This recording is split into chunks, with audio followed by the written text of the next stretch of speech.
The abuse of the elderly will not be ignored. That's according to Secretary of Health, Wellness and Family Development in the Tobago House of Assembly, Dr. Agatha Carrington. She was speaking at the Elderly Symposium held by the International Federation of Associations of the Elderly and the Tobago Association of the Elderly. It's the fourth year that the division has hosted the conference to create and maintain a better life for the elderly living in Tobago. Mahalia Joseph-Wharton has more.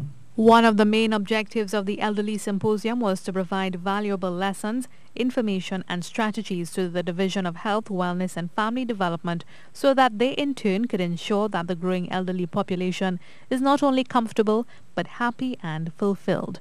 Administrator of the division, Diane Baker Henry, described the elderly as the silver gemstones of society. While the contribution of the elderly are indeed golden, the beauty of your lives and the color of your hair shine as silver.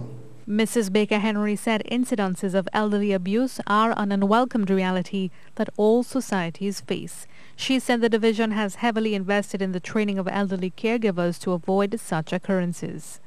Even with measures in place to deal with the problem, Secretary of Health, Wellness and Family Development Dr. Agatha Carrington said the physical, emotional and psychological abuse of the elderly still continues to be a problem. We cannot ignore the health and social problem because this is a violation of their rights.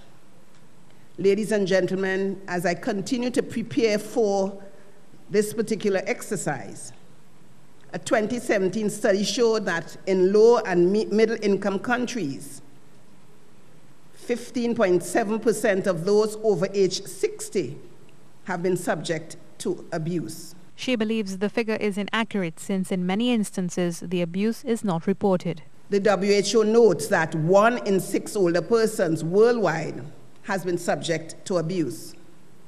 Ladies and gentlemen, delegates at this symposium, as this number continues to increase, so too the numbers of persons they're likely to be abused as well. Yet this problem continues, yet this problem remains underreported. Dr. Carrington said the issue requires a multidimensional response if the division is to protect the rights of the elderly. Mahalia Joseph-Wharton, TTT News.